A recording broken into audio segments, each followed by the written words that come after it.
Stop what you're doing!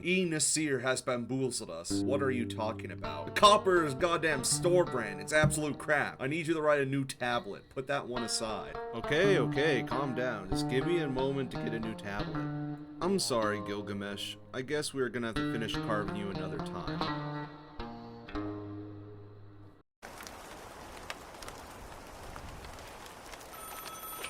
Hello?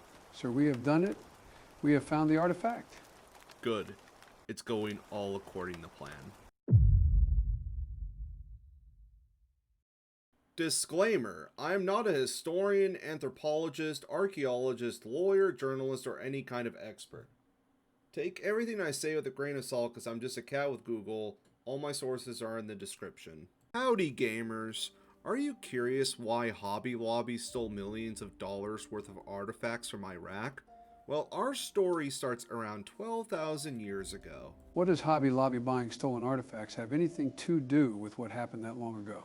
We get there when we get there! The reason our story starts 12,000 years ago is because that's when humans started farming and domesticating animals. Once people noticed that plants grow from seeds and they can control where they got their food, they began to settle down instead of being nomads. So, quick science question. Plants need water, carbon, and what else? It's nitrogen. Because we learn about the water cycle, but the nitrogen cycle is not nearly as discussed as much. Because rivers not just contribute to the water cycle, but also the nitrogen cycle. It's why river valley civilizations were some of our first civilizations, because the rivers would flood depositing sediment and nitrogen, allowing people to grow a ton of food. And what happens when you give people a lot of food and water? The population of these first groups of humans would grow and allow the formation of the first towns and cities. And what happens when you have a lot of people and you have one person who is able to grow food for 5 people instead of just himself? You get job specialization, because with everyone not focusing on having to find food, that allows others to focus on other things.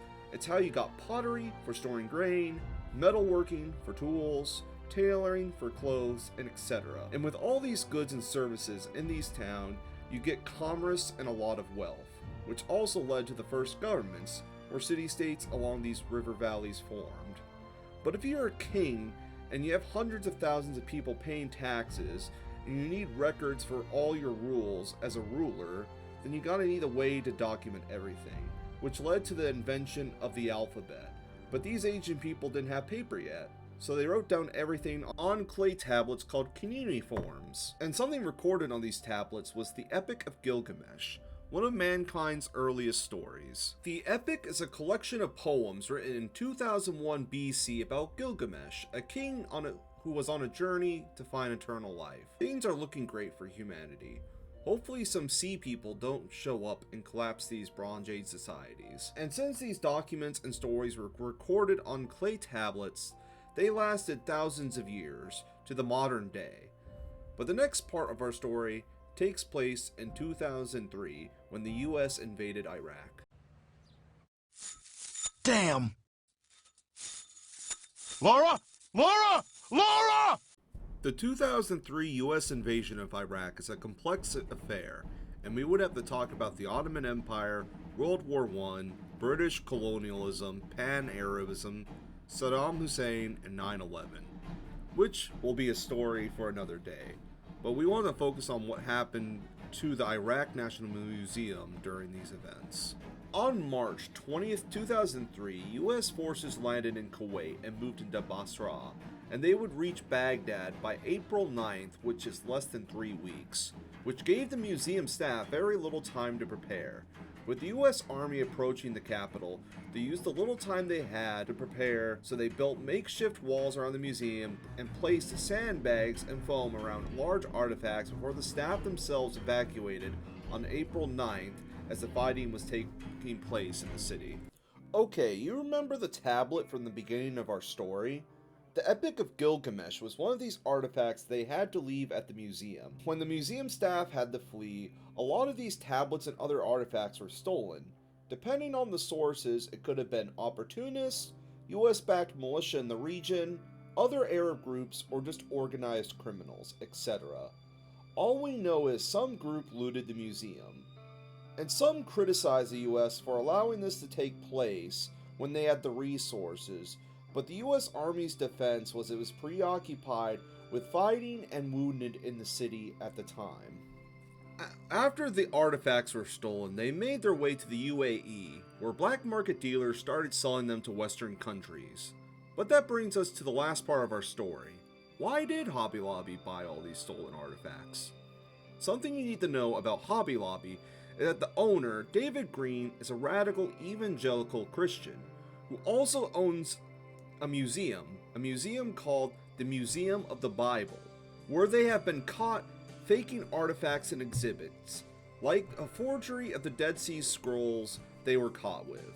Now it's possible Green is just desperate for any physical proof for his worldview and religion, because he genuinely believes there must be evidence out there.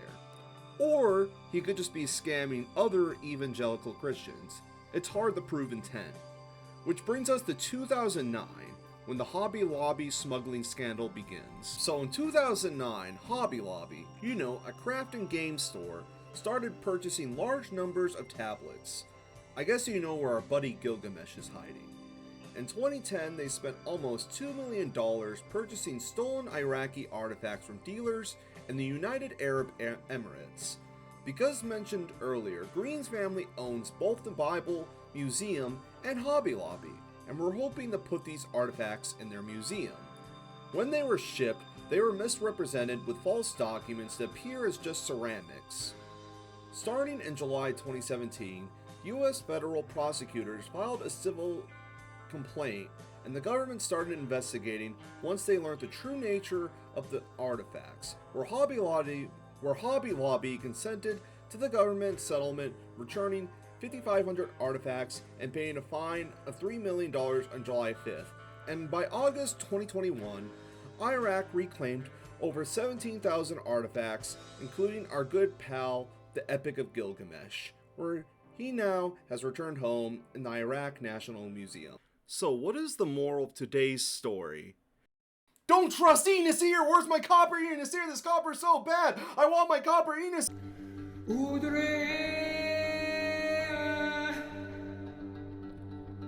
Utsu